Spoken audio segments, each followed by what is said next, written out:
Assalamualaikum warahmatullahi wabarakatuh. Nama saya Winda Kalina dari kelas 2F. Saya akan menjelaskan kembali materi yang sudah di-share dari video YouTube yang ditugaskan sebagai mata kuliah Ulumul Quran, yaitu mengenai ilmu Al-Quran.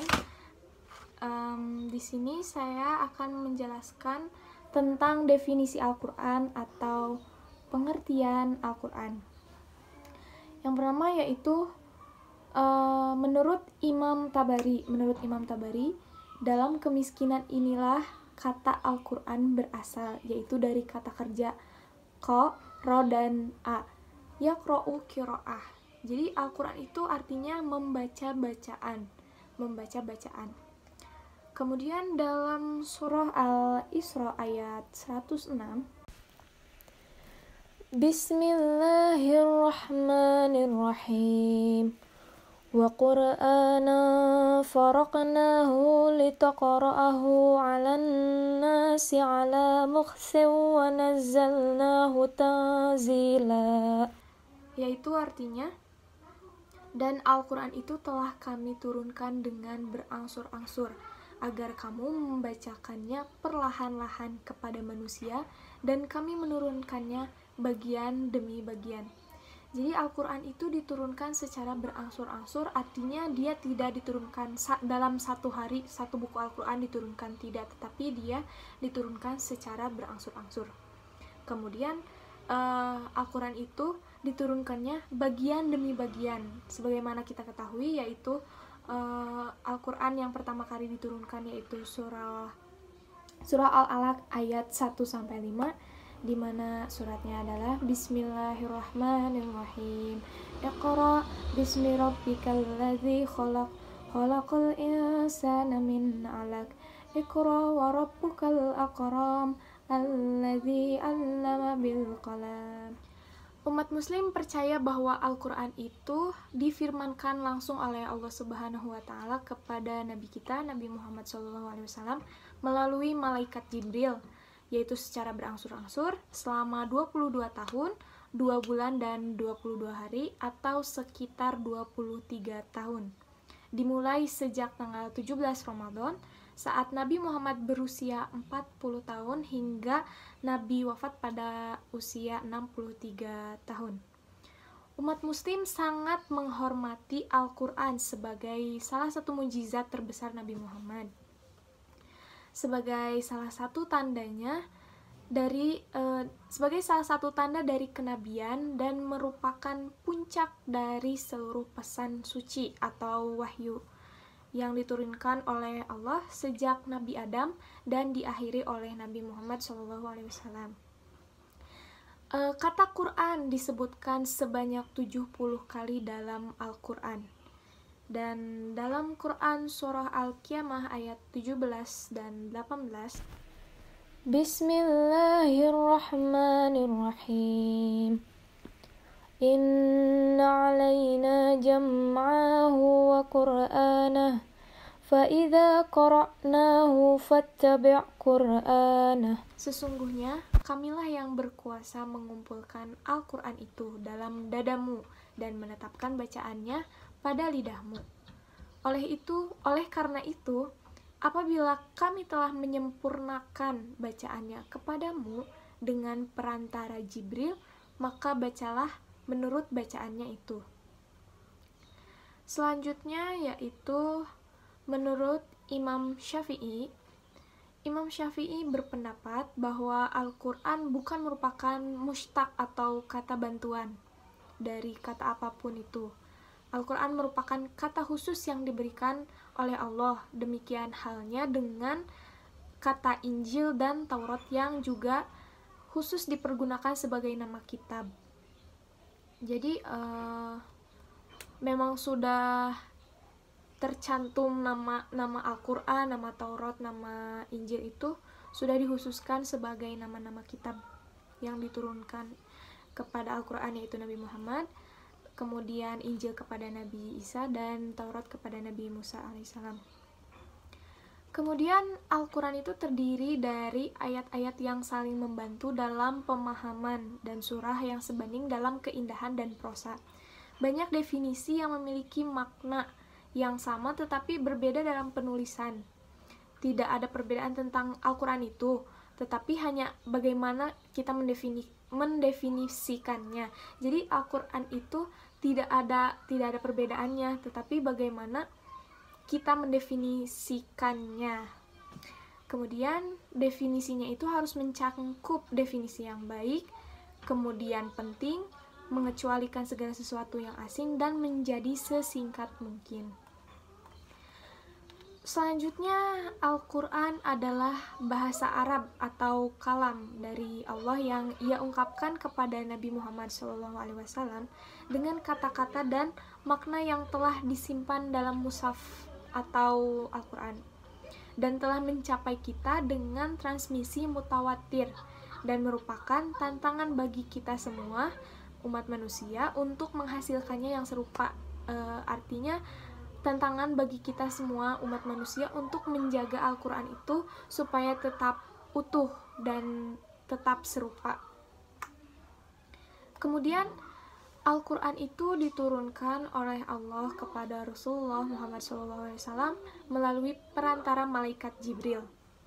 Dan Allah berfirman dalam surah Asy-Syu'ara ayat 192 hingga ayat 195.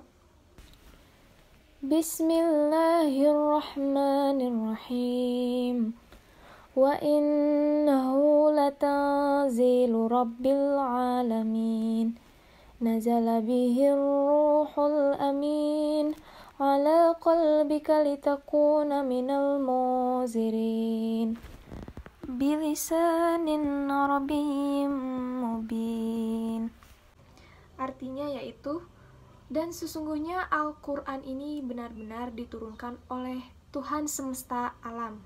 Dia dibawa turun oleh Ar-Ruh Al-Amin atau Jibril ke dalam hatimu Muhammad, agar kamu menjadi salah seorang di antara orang-orang yang memberi peringatan dengan bahasa Arab yang jelas. Quran Surah Asy-Syu'ara ayat 192 hingga 195. Batasan dengan kata kepada Muhammad menunjukkan Al-Quran itu tidak pernah diturunkan kepada nabi-nabi yang lain. Jadi kitab Al-Quran itu hanya diturunkan kepada Nabi Muhammad SAW, tidak kepada Nabi Adam, Nabi Ibrahim, dan nabi-nabi yang lainnya. Kemudian diriwayatkan secara mutawatir, yaitu setiap kali Rasulullah SAW menerima wahyu yang berupa ayat-ayat Al-Quran, beliau membacakannya di depan para sahabat. Kemudian para sahabat menghafalkan ayat-ayat tersebut. Beliau juga menyuruh kutab atau penulis wahyu untuk menuliskan ayat-ayat tersebut. Jadi ayat-ayat yang baru diterima oleh Nabi itu dituliskan oleh seorang kutab. Jadi kutab yang terkenal itu adalah Zaid bin Sabit, Ali bin Abi Thalib, Ubay bin Ka'bah, Muwayyah bin Abu Sufyan, Abu Bakar As-Siddiq, Umar bin Khattab, Utsman bin Affan, Zubair bin Awam, Al-Arqam bin Maslamah, Muhammad bin Maslam, Aban bin Sa'id, Khalid bin Sa'id, Thabit bin Qas, Hanzalah bin Rabi, Khalid bin Walid, Abdullah bin Al-Arqam, A'la bin Utbah, dan Syurahbil bin Hasanah. Kemudian tulisan para kutab itu disimpan di rumah Rasul. Ayat-ayat yang ditulis di pelepah kurma, kulit hewan, dan tulang, serta kulit atau daun kayu itu juga disebarkan kepada para sahabat. Di masa Rasulullah SAW masih hidup, Al-Quran belum dibukukan dalam bentuk mushaf. Jadi Al-Quran itu pada zaman Nabi ditulis dalam pelepah kurma, kulit hewan, tulang, dan lain sebagainya. Kemudian pengumpulan Al-Quran pertama kali itu dilakukan pada masa kekhalifahan Abu Bakar atas usul Umar bin Khattab. Meskipun pada awalnya Abu Bakar menolak, tapi pada akhirnya proyek besar itu dilakukan diantaranya dengan mempertimbangkan banyaknya para hufaz atau penghafal Al-Quran yang gugur di medan jihad. Pada Pada perang Yamana saja, jumlah penghafal syahid mencapai 70 orang. Begitu pula pada pertempuran Sumur di Maunah. Zaid bin Sabit lah yang kemudian ditunjuk untuk memimpin misi pengumpulan Al-Quran ini. Anggota timnya adalah Ubay bin Ka'ab, Ali bin Abi Thalib, dan Utsman bin Affan. Setelah selesai, berdasarkan hasil musyawarah, tulisan Al-Quran itu dinamakan Mushaf dan disimpan di rumah Hafsah. Kemudian pada masa Khalifah Utsman bin Affan, terjadi perbedaan pendapat mengenai bacaan atau qiraat Al-Quran. Karena begitu luasnya wilayah Islam dengan beragam dialeknya, qiraat Al-Quran semakin bervariasi, sehingga dikenal ada qiraat Syu'bah atau 7 jenis bacaan. Akhirnya disepakati untuk menstandarkan kembali bacaan Al-Quran setelah Hudzaifah ibnu Yaman mengusulkan kepada Khalifah. Utsman memerintahkan Zaid bin Sabit, Abdullah bin Zubair, dan Sa'ad bin Ash. Kemudian ada Abdurrahman bin Haris untuk menyalin mushaf atau buku tersebut. Dan mushaf ini kemudian dikirim ke Mekah, Kufah, Basrah, Yaman, dan Syam. Sedangkan salinan yang disimpan Utsman sendiri. Lalu semua suhuf yang ada selain dimusnahkan atau dibakar. Jadi selain suhuf-suhuf Al-Quran itu dimusnahkan atau dibakar. Dari mushaf standar Utsman inilah mushaf-mushaf sampai hari ini disalin dan diperbanyak. Kemudian pada intinya mutawatir itu riwayat yang disampaikan oleh banyak orang yang dinilai tidak mungkin semua orang itu sepakat untuk berbohong. Riwayat mutawatir ini secara langsung diterima sebagai kebenaran. Siapa yang menolak riwayat yang mutawatir dan dalam masalah agama, dia dinilai telah murtad dari agamanya, karena telah menolak sesuatu yang dinilai benar dan tidak mungkin bohong.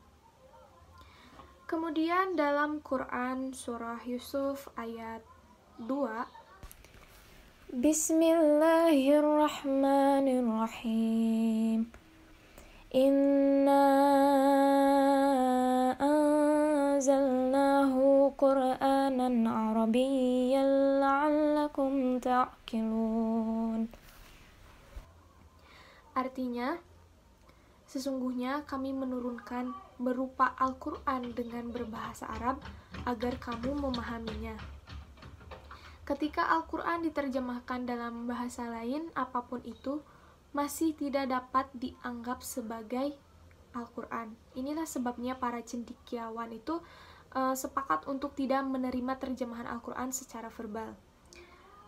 Dikatakan Imam Zarkashi, ketahuilah bahwa Quran telah diturunkan dalam bahasa Arab. Oleh karena itu, tidak diperbolehkan untuk melafalkannya dalam bahasa lain. Sebagai contoh, dalam bacaan sholat, melafalkan surah Al-Fatihah.